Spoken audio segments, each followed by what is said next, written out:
Good evening, afternoon, or morning, whenever you find yourself watching or listening to this. Yes, we have a third person on the screen. We have a very special guest, a hidden gem of that.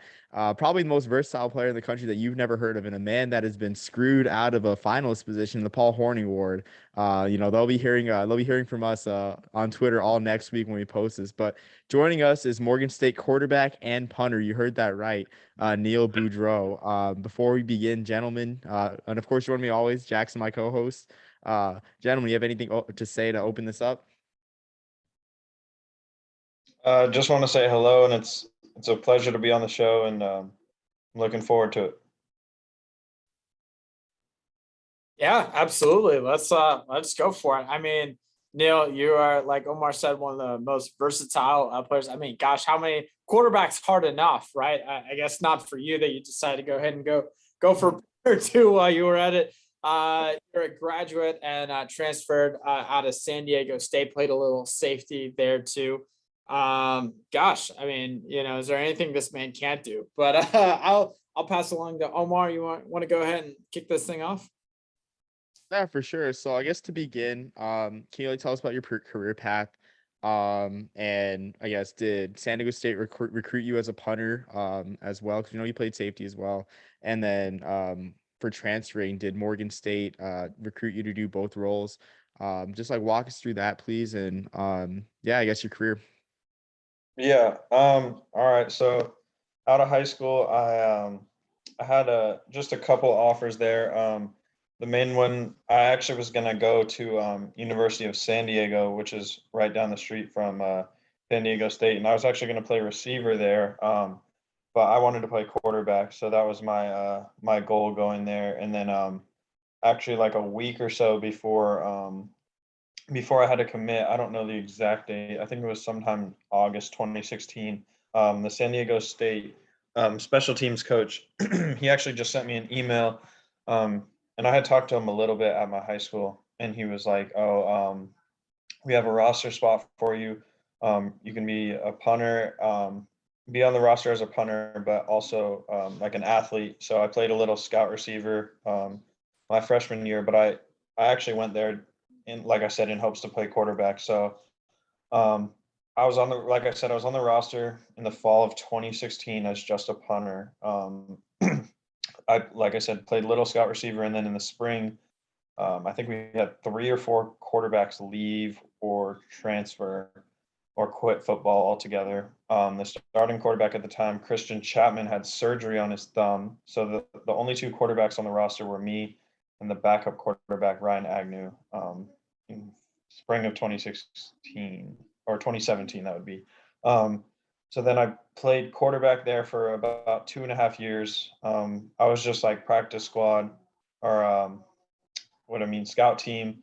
Um, played scout receiver and quarterback for those about 2.5 years there, and then that fourth year I was there, they wanted me to get on the field, so they moved me to safety so I could learn how to tackle and stuff like that. And then I got in on special teams, and actually, my first college career play, I was at the Rose Bowl. I was on the kickoff team and got a tackle against UCLA, so that was pretty cool. And then, yeah, after that, I was just like, you know what? I've always wanted to play quarterback. So I told the coaches there I was going to leave. It was no hard feelings. I had formed a really good bond with a lot of people there. So they really helped me out when I started to get recruited. And then quarterback coach, offensive recruiter, or offensive coordinator at Morgan State, was a coach at Wyoming who was in San Diego State's conference, and um, I guess we had just had similar paths. He was from California, so and he had actually recruited or found Josh Allen out of the Norco JUCO he was at. So it was like small world, and then yeah, I ended up at Morgan, but I didn't really have any intention or know I was gonna have to punt at Morgan, but just when I got there, there was a guy on the roster. He had hip surgery, and then he ended up actually retiring because I don't think his hip ever quite got right.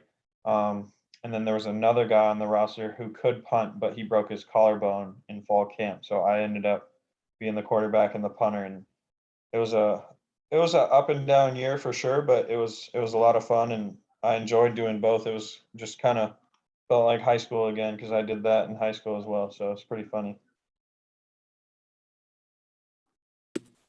And you've done a hell of a job at both at that. Making all Mcbride for this year, which is awesome on the Yeah, things and yeah, yeah, appreciate that. absolutely. A lot of people might not know this, but man, Morgan State on the coaching staff just has a lot of former NFL talent. Obviously, your head coach, Coach Wheatley, was in the NFL for near 2 decades. Your receivers coach, Derek Alexander, was a first rounder. And of course, I mean, who can forget Pro Bowler and Super Bowl champion Jacoby Jones being the tight end coach over there, Right. surrounded by so many talented guys. What's some of the best lessons that they've taught you in your time at Morgan State? Those guys were obviously all just like excellent players. So just trying to pick their brain and stuff as much as you can. I guess each of them definitely brought their own aspect. Both or all three of them played the game in different ways and stuff like that. So it was cool to see. Coach Jones was awesome, obviously NFL Super Bowl talent. So his perspective was just have fun. He was one of those type of guys, like not go out and try to do way too much, not try to over prepare, not try to do every single finite science thing in the book. He was just kind of go out and play like it was backyard football. So he was awesome to be around, kind of learn how he excelled in the game. Coach Derek Alexander was similar. Obviously, great receiver for the Chiefs in Michigan. So he was super cool to be around. His just feel for the game. He just had a great, his wisdom obviously was playing a lot of playing stuff that he could give players because he just had been in that a lot of those situations. Like he knew what to do if it was sunny out, stadium, bright lights, wind blowing, all that type of stuff. And then Coach Wheatley's just a super intense guy. So he just brought that intensity every time he spoke or anything like that. Even did some of the drills with us. You just know he like really brought that intensity, and like he would go all out if he was walking through a drill for us. So you could just tell how he played the game. Just a probably violent runner, just a strong dude, hard to bring down. So it's definitely cool to see their playing styles kind of transition into their coaching styles, and it was awesome to be around them this past year or past 2 years, I should say. Yeah, I mean, hearing that, that's honestly awesome to hear because a lot of the headlines in HBCU football this year have stemmed from like Eddie George, and then Coach Deion Sanders at Jackson Right. State, grabbing headlines, with their star pedigrees, and then Morgan State too. I mean, I didn't know that. I knew about Tyrone Wheatley being the head coach, Coach Wheatley being the head coach, but didn't know about Coach Alexander and Coach Jones. I mean, especially like it seems like yesterday that Coach Jones was doing his thing with the Ravens and the Texans. I mean, when Right. we were kids, so Right. it's pretty wild to imagine. Stay on the topic of coaches. So Rocky Long, I'm from New Mexico. Rocky Long is kind of a legendary figure out of New Mexico. I mean, led the Lobos to a few bowl games. Coach Brian Urlacher, and I think he's there now as defensive coordinator under Coach Danny Gonzalez. But what was it like to play under Rocky Long? And then did you enjoy playing like that 3-3-5 scheme? Because it's a very unique scheme, and that's sort of what he's known for. Right. Yeah, definitely. Coach Long, like you said, he's a legend in the San Diego area too. He just has the respect of everyone. I don't know if I've been around someone who like just like garnered or whatever the respect of everyone around him so much. He just had such a good organization, so professionally run, and just talking to some of the guys who'd left San Diego or graduated or whatever, and then moving on to other programs or wherever. It's just like the organization and stuff at San Diego State um, was like really, really good. And I think the culture and organization was why we won. And I think that stemmed from him and his personality.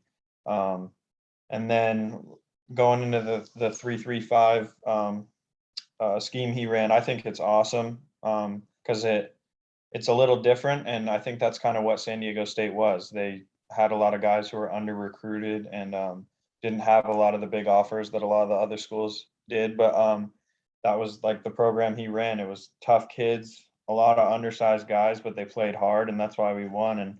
And touching on the Brian Urlacher thing, that we called it the Aztec position at San Diego State, was kind of that roaming safety linebacker position. I actually played that when they moved me to defense, and it was definitely intriguing. I think he kind of put me, when he switched me over to defense so I could get in on special teams. He kind of, I think, made the call to do that and have me play that position too.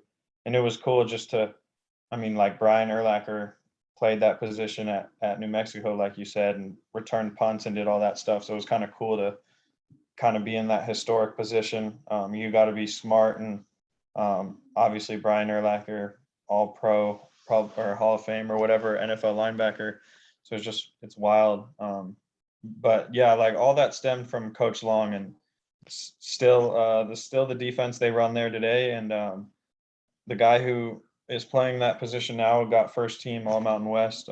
His name is Patrick McMorris. But yeah, that position's awesome, and I feel like Coach Long, I'm sure he had mentors and stuff, but that whole scheme and everything just speaks volumes to how legendary he is and what a good run programs and cultures he brings with him. Absolutely. I mean, there's sort of like a running joke between me and one of my high school friends. You know, our calculus teacher mentioned, because he's from San Diego too, and was an Right. Aztecs fan. And our math teacher asked, it's like, yeah, do you like Rocky Long? And our math teacher had like a glow in her eyes, and she's like, oh, I love Rocky Long. Yeah. So that was like that's sort of like an inside joke between me and my friends. But yeah, I mean, totally respect Rocky Long. Right. Like Alec as well. Definitely respect to name, and I hope he does well. Being defensive coordinator back for my Lobos back in Albuquerque. So I'll toss this next question back to Jackson. Neil, sorry to overwhelm you with questions on your staff. I'm gonna keep the trend going on this one here.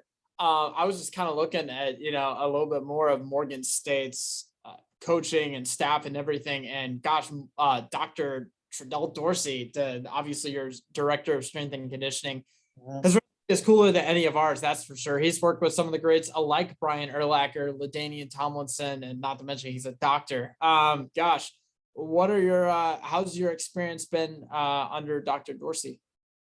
I was actually just over at school today working out with him. He's a great dude, always willing to help, and similar to those guys who have been in the NFL, he's been there and he's worked with those guys and knows what it's supposed to look like. So being around him and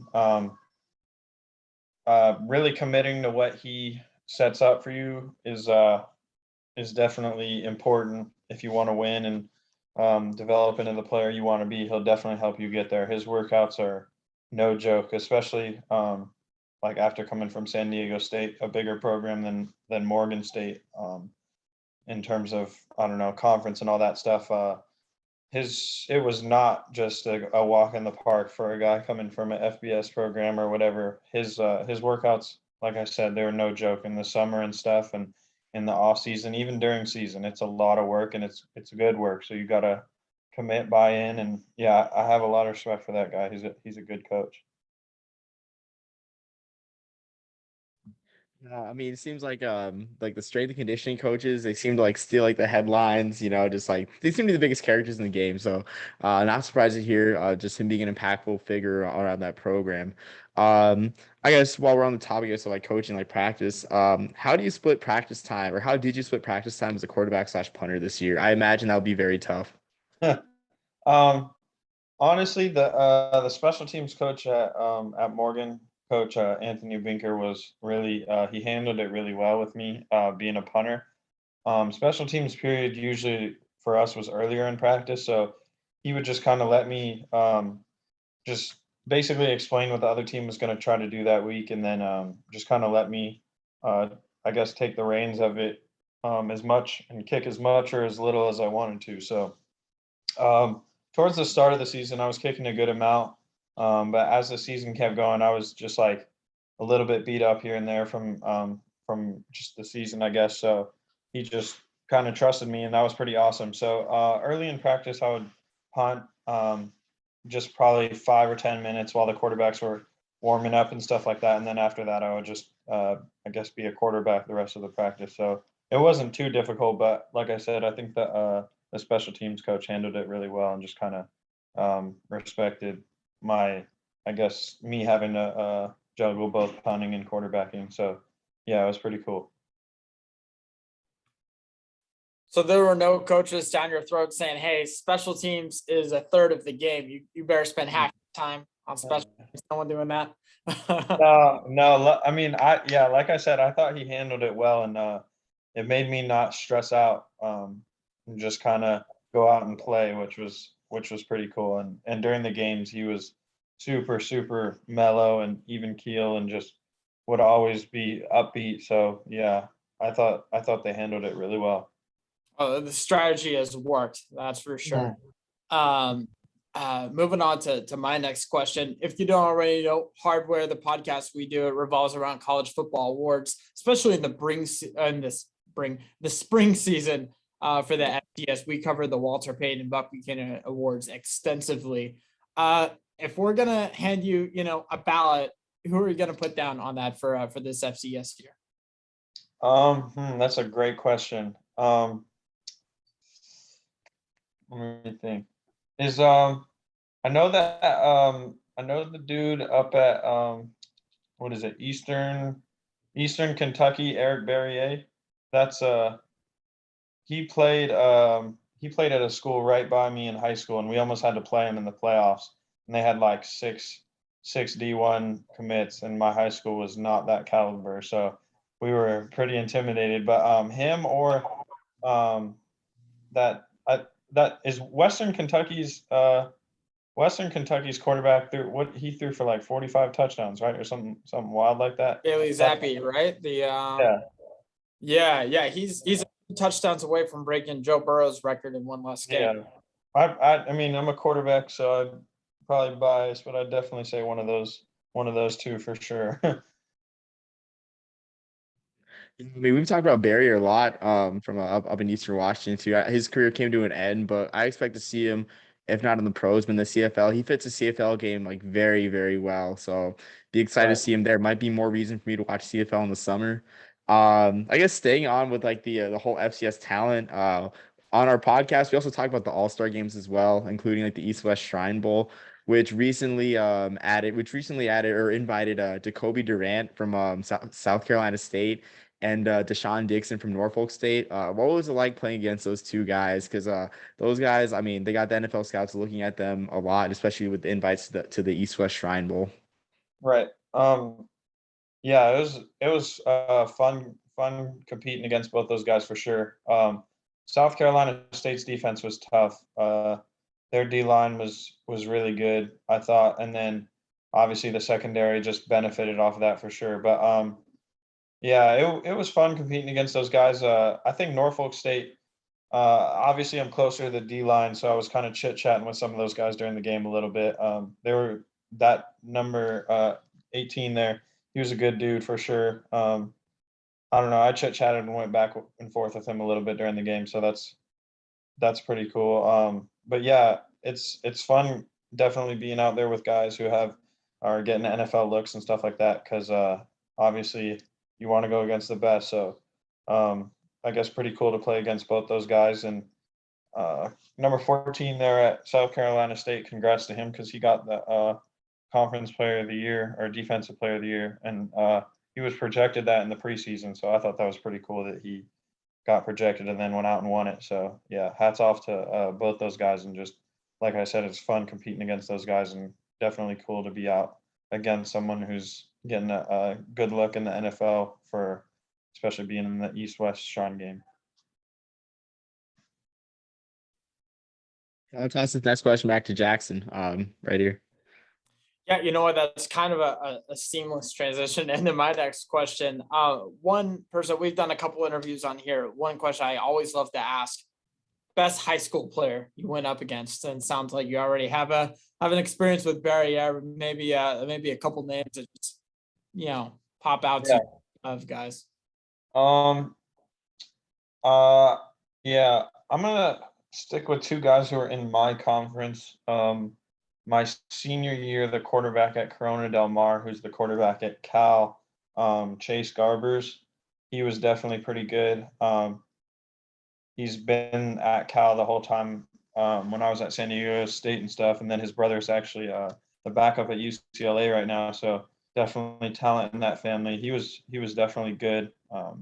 They won like almost every game the last 2 years when he was quarterback in there, and barely threw any picks and a lot of touchdowns. So he's definitely up there. And then actually my friend, really close friend now, who played running back in our conference, his name's Connor Mcbride. He plays tight end at San Diego State, but his rushing stats, his 3 or 4 years on varsity at Woodbridge are like crazy. He has like 5 or 6 thousand yards and like I want to say like 40 touchdowns or so. So he was definitely, they ran Wildcat and only ran the ball against us my senior year, and they still beat us. So he's definitely I think he was kind of under the radar type of guy. I think he could have gone and played somewhere because he's at San Diego State. He ended up getting in on special teams and stuff, but I think he was definitely good enough to go play running back somewhere for sure. I mean, absolutely. Oh, sorry, Jackson, did you have I something was to just add? gonna say the Bills probably could have used him last night. Yeah, yeah, Much New England ran the ball. yeah. But yeah, that's awesome stuff. But yeah, Omar, sorry, go ahead with. Oh yeah, no, I was just gonna say like it's tough to play running back at San Diego State. I mean, it's like such a Yeah. deep running back room as always. So I guess going back to you punting, something I forgot to ask. In the spring we had Alabama A&M's punter Troy Lenvey, and he mentioned how in the SWAC championship game, he was kicking to the all conference punt returner, and like he had no fear. Huh. Like he still kicked to him. So did you ever have any returners that you like sort of wanted to kick away from, or was it always just like you're gonna kick to them and hope the coverage team gets down there and makes a tackle? Um, yeah, honestly, our coverage was really good this year. We had some really fast guys out there at gunner. DJ Hamler, one of our running backs, number 15, and then a couple other guys would rotate in there. But yeah, when we played the one team I do remember who had a good punt returner was Delaware State. Their cornerback, number one. I don't know his name to be honest, but I just know he was number one. And then he started at corner for them. But he played receiver at JUCO, and then he was really good back there. So we were I think they led the conference at the time in punt return yards. So we were um, just had mentioned that during the week, but I wasn't. I guess I wouldn't really say I was scared to punt to them, but because we respected a lot of those guys, but just knew if I got the ball in the air high enough that our coverage would get down there. So I think we didn't have really that many punts returned on us later in the year. I know Towson and I think Tulane had a couple good returns versus us, but once we got later in the season, especially in the MEAC, I don't think we really had too many punts returned on us. So because like I said, I think we had a really good coverage team, and then our long snapper was actually one of our slot receivers because our starting long snapper broke his wrist during the Tulane game. So we had speed at the long snapper position, which is obviously not super typical. So I guess to answer your question short, no, I didn't, just because we had a good coverage team this year, I thought.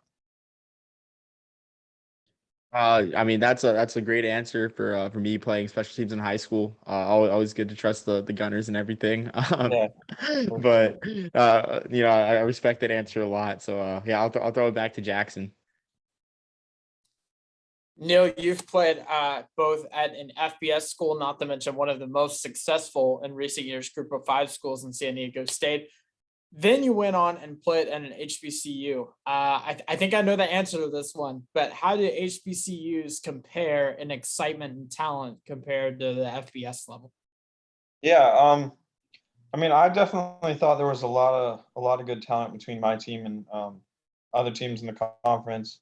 Um, Obviously, like a little bit bigger program and a lot more probably I guess money like involved at some of the bigger schools, but I definitely think like the HBCUs definitely deserve a lot of respect and can earn it because a lot of the preseason games are definitely versus out of conference upper level program or opponents. So obviously you see Jackson State earning a lot of respect out there in schools like FAMU and stuff like that. And so, I mean, I'd say it's a pretty similar experience. Football's football. I'm not really a glitz and glam type of guy. Like, I don't need 100 uniforms to have fun, because like the practice and everything is ultimately going to be the same, and you're still playing football.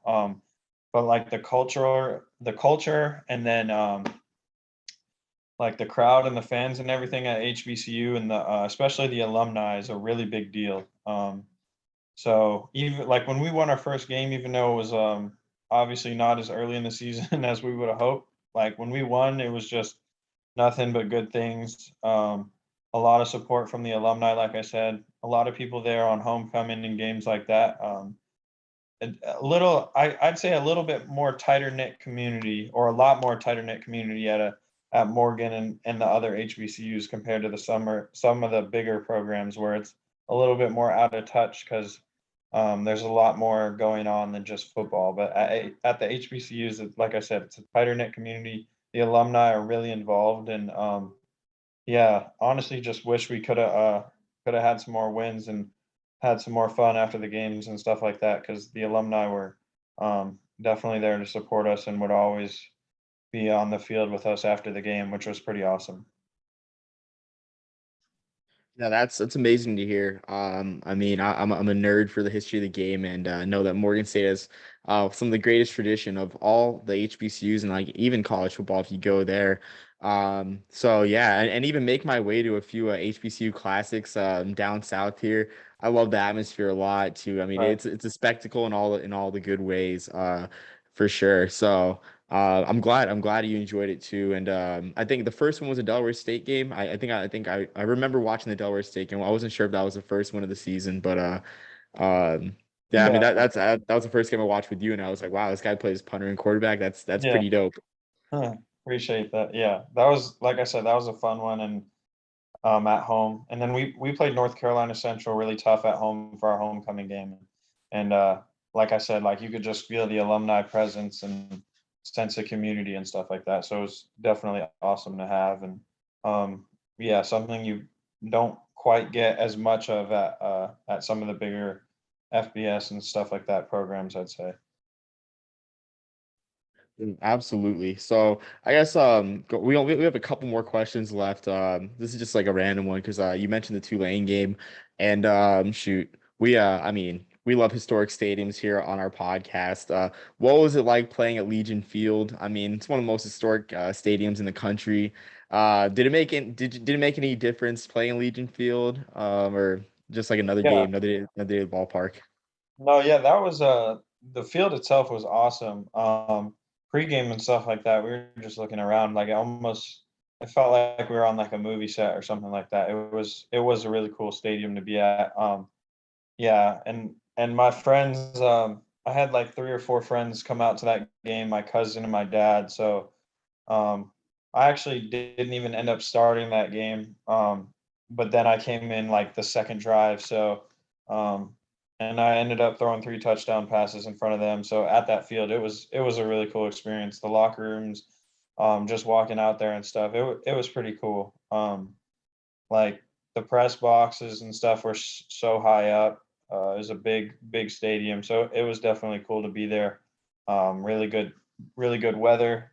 Only our second game of the year, so it was obviously early in the year. But yeah, it was definitely awesome to play at that field. It was, like I said, it felt like a movie set. So couldn't ask for anything more for sure.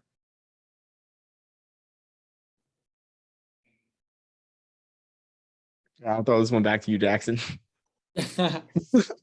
Neil, in your Morgan State bio, you mentioned thrifting as one of your favorite hobbies. I know my girlfriend and I always enjoy, a good goodwill trip and stuff like that. What's your favorite thrifting or resale find that you've had over the years? That's funny. Yeah, me and my girlfriend just every now and then do go thrifting. What's it called? About a year ago, I found a, a, a DMX rap tee, which was at the time like was like huge deal. the shirt actually ended up having some, I don't know how to describe it. It's called dry rot, where it's like the shirt kind of falls apart on its own. So because it's like an older one, and I don't know, but yeah, I guess that would probably be one of them that's up there for sure. I'm trying to think. But yeah, me and my girlfriend, there's a couple good thrift stores that we just when we get some free time we go to, and it's just kind of cool to just go around, see some things, and actually kind of did help us learn the local area because it forced us out of the just going back to school and stuff like that. And then so it's just something to do and super fun. But I guess the main thing I look for when I go is usually shoes. I usually like looking at the shoes and t-shirts and stuff like that there. I love it, man. That's awesome. Yeah, Yeah, definitely something that when you find something, great, and usually it's really cheap too. It's all, always right. Yeah, no, definitely. one more. It's fun. One last question for you. How much I've always wanted to ask a special teams player this, right? How much time do you spend on film, like in the film room, for special teams specifically? Yeah, personally, I would say for me, less than obviously I would spend on offense and stuff like that. But I don't know. I want to say like I don't know, nothing crazy. I guess like an hour a week or so. Because once you kind of know the team scheme, you usually know what they're going to do and a couple of the things. It's more about repping it and seeing some of the stuff because there's only so much you can do in most cases. But I think understanding the team's responsibility first, and then learning their team. So I'd say probably about an hour a week or so. But usually the special teams coaches do a really good job of kind of spoon feeding what the other team's going to do that week and what to expect. So um, it's definitely important for sure. Like some guys make a living off of that stuff, and that's how a lot of guys get an NFL shot. But I think more importantly, trusting your special teams coaches and the scheme and your position fundamentals are first and foremost. But yeah, I'd say yeah, like I said, probably about an hour a week or so. I love it. Yeah, like you said, not as much as you would spend on offense, but I mean, there's still stuff to watch that you got to figure out every week, right? Definitely, yeah. Yeah, no, I mean, sounds right for sure. One more question that I have is, you accepted an invite to the new HBCU Pigskin Showcase, and we actually interviewed the two organizers, or I interviewed the two organizers of that game recently. So what are you looking forward to the most in playing that game? Are you going to get looks at both quarterback and punter? Yeah, just what are your thoughts heading into that All-Star game? Um, Looking forward to the most is definitely playing. Super excited to do that, and then probably second, I'm just excited to kind of talk to the other guys and just see what their experiences were like this past year and their plans and stuff going down the road. And then just excited to, um, I guess, be a part of that history and stuff in Alabama. And yeah, I'm gonna get on the thing it says quarterback and punter. I'm not sure which way or whatever or how many reps I'll get at each one, but I'm super excited to just go play. And but yeah, like I said, I'm excited more to just go talk to a lot of those guys and just see what their experiences were like this year, and especially some of the guys who played in the MEAC and stuff like that.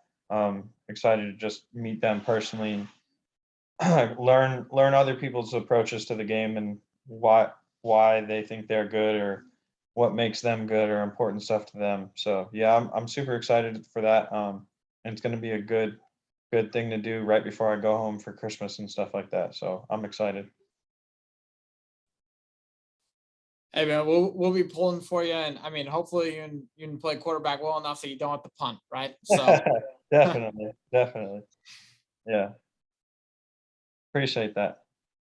Yeah, no, I'm looking forward to it too, but I mean, I'm a huge special teams fan, so maybe if you do punt, maybe it's a quick kick, you know. I mean, I'm a huge fan of the Right. quick kick. Maybe it's not a punt formation, but no, absolutely sounds great. You mentioned, and I guess if Jackson doesn't have anything else to ask, like you mentioned just talking to the MEAC guys, you know, putting those rivalries aside. Next Saturday for the Celebration Bowl, will you be rooting for South Carolina State to carry the flag for the MEAC, um, Yeah. or will you be rooting for Coach Prime? Yeah.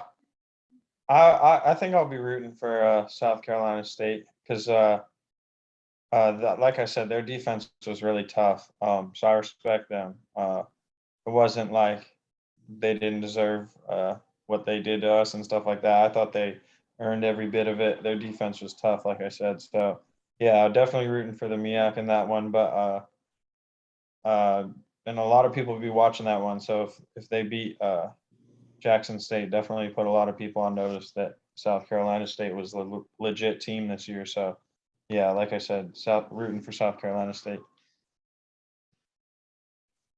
Yeah, I mean, shoot, I'm going to that game as a neutral party, but I like upsets as well. Yeah. So yeah, I mean, I guess with you saying that, I guess now I know who to lean more towards, but I'll be going with the neutral party. All right. Jackson, do you have anything else to add? I'm good, man. Besides, I mean, Neil, you've been so generous with your time. I sure appreciate you coming on. Yeah. Yeah. Happy to be here and definitely talking to you guys. It's been fun. Yeah, no, thanks a lot, Neil. We appreciate it a lot. I mean, shoot, I mean, all views numbers aside, it's just great to pick your brain, you know, because you're a rare player in college football. Like we don't have guys that do that a lot. And I'll be honest, and I guess this might be your closing statement. Like I think the Horning Award for most versatile player, they're not serving their purpose because they pick some guys that they return kicks and run the ball. It's like like a lot of people do that nowadays, but like no one plays quarterback and punts or even has played safety earlier in the career as well, and Right. shoot, I Thank you. mean, it's just ridiculous. But Right. we have our qualms with the awards. Maybe you'll see, maybe you'll tune into the awards podcast release this week, where we have our own arguments with some of the awards. But no, just know that we think you were screwed. And heck, maybe we'll create our own award. Maybe we'll create our own hardware podcast award for most versatile player and make you our inaugural winner. So. Appreciate that. Yeah. Thank you so much for having me. And yeah, good luck. I hope your guys' podcast blows up and you're on ESPN someday. So thank you very much. Oh, that means a lot. Let's Thank call you. you Yeah. the Taysom Hill of Baltimore. Yeah. I Appreciate like it. that. That's good. That's good. Yeah. Yeah, no, there we go. And so with that, a new nickname, as this podcast loves nicknames. And until next time, peace, love, and soul, everyone. Yeah. See,